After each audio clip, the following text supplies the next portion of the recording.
Star Wars The Bad Batch Season 2 is now streaming. Well, the first two episodes are on Disney Plus, and as this is going up, the episodes are premiering on there. This is going to be a review, however, of the first 14 episodes of the season, as those are the ones that were provided. I'll review episodes 15 and 16 on a later date, but taking place after the events of the first season, The Bad Batch, now with Omega in their helm, is doing fine. They still have a lot of missions going on where they have to pay off their debts and essentially try to continue to make money in a galaxy that is being torn apart by the Empire. However, things are becoming a little more crazy because as the Empire increases its grip on all the systems, it also manages to make some things happen for clone troopers that are not necessarily the best. And I don't want to say too much about it because this is a spoiler-free review, and I don't want to give I don't want to give too many details away because I would rather you guys just check it out for yourself. I like the first season fine. I think I gave it a fairly okay grade. I think a lot of the middle season bloat really affected it, especially when it came to Sid and all the stuff that they were doing. It became very case of the week like, and I know this is gonna sound whatever, but I just didn't really care for Sid's character. Like after a while I was like, please find a way to write this character out. Nothing against the voice actress, nothing against any of that. It was just really putting the thing to a halt. And all the interesting stuff with character beats and all those darker elements that make up a very interesting story were being put to the sidelines. Season 2 definitely takes those complaints into the regard because there's a lot more of the character stuff and a lot more dark elements in this one that make for a formidable improvement over the first season. And I mean that in every single way. The animation is gorgeous. I mean, of course, you've come to expect that from a Star Wars television show, especially one of the caliber being made by the team that made the Clone Wars. And so naturally, me telling you that it looks amazing and the action sequences look remarkable is not going to surprise a single soul on Earth. What will, however, make some things a little more exciting in terms of this season is the way it handles the storytelling when it comes to the aftermath of what the Empire has done post Revenge of the Sith. So much was explored in stuff like we saw like briefly in the Bad Batch season 1. In season 2 they hone in on it even more, and what you get is really interesting.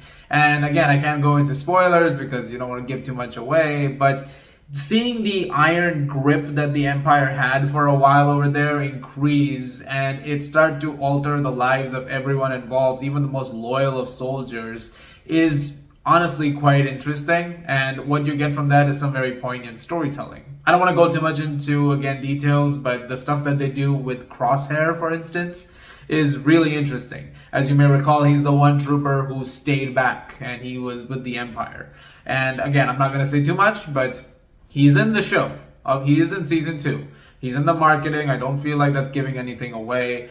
But the stuff that they handle over there, I found it to be incredibly fascinating. As it comes with a Star Wars animated show such as this one, you're also going to see a lot of things that are cool little Easter eggs and references and callbacks to something you may have seen before. And there's some of that. There's a particular callback in this which is something reminiscent of Clone Wars that I feel like you'll probably get excited over if you remember Clone Wars very carefully. I was talking about this with a friend of mine earlier and she was, so I'll give it that. But the character work over here is definitely enhanced as well. You get so much with Omega and the rest of the team, and the dynamic that they explore is genuinely sweet and it's very interesting. She's kind of like a sister now, and they really double down on that even more so than ever. There's a great opening few episodes where there's a job they have to pull off, and there's these conflicting feelings that are coming around because so much of what's happening is because of the events of season 1 that have to do a lot with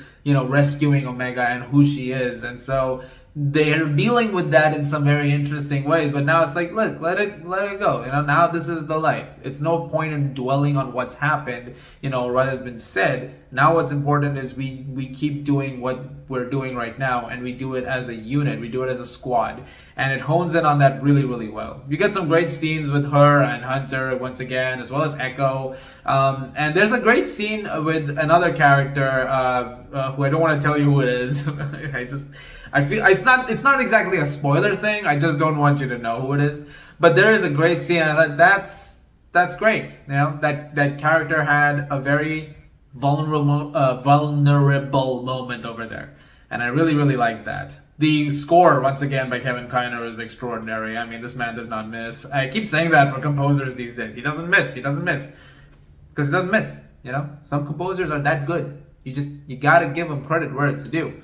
And Filoni and Co have done a great job of writing this particular season. Does it have the bloat in the middle like the first one does? Yeah, a couple of times. It does deviate every now and then into some other subplots and stuff like that. But it focuses still on all the things that make it a strong season. It doesn't necessarily affect the flow of things. Like, yeah, it's that middle of the season episode. There are 16 episodes. You'll have a couple of them which are just, trying something a little bit fun. Like there's one episode which was basically like Raiders of the Lost Ark, and it's actually really cool.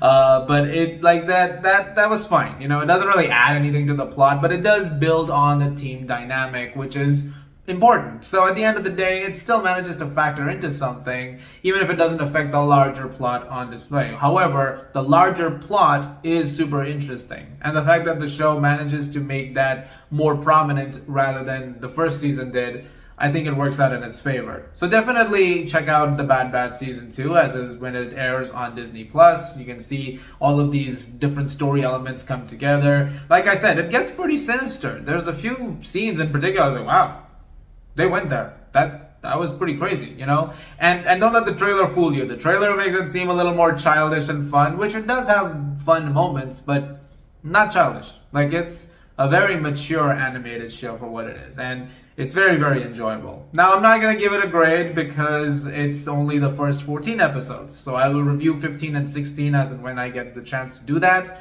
and then I'll give a final grade at the end of the 16th review. So whenever that happens, I'll see you guys then, but as of right now, I'm very pleased with The Bad Batch Season 2, and I hope you guys enjoy it as well. The first 2 episodes, like I said, are premiering as we speak, so let me know what you guys think of the first 2 episodes in the comments down below. Looking forward to hearing what you guys have to say about that. Thank you so much as always for watching, guys. Look forward to more reviews very soon. As always, if you like this, please do subscribe, and may the force be with you.